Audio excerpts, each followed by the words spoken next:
served as president for 15 years. That's the first president of Namibia.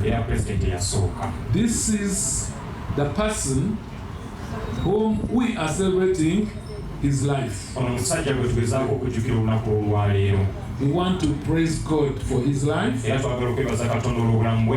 to praise God for his service.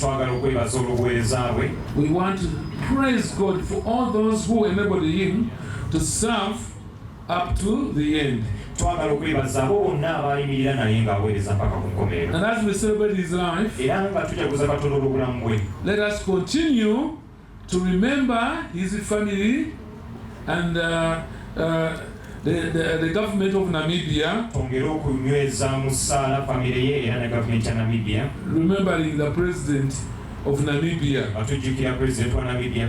in the cabinet, ministers, and all those who are supporting them at a time like this.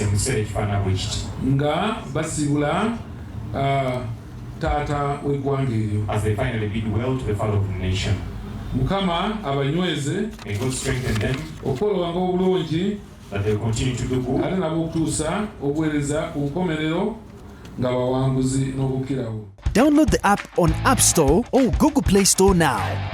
Vision Digital Experience, the future of media.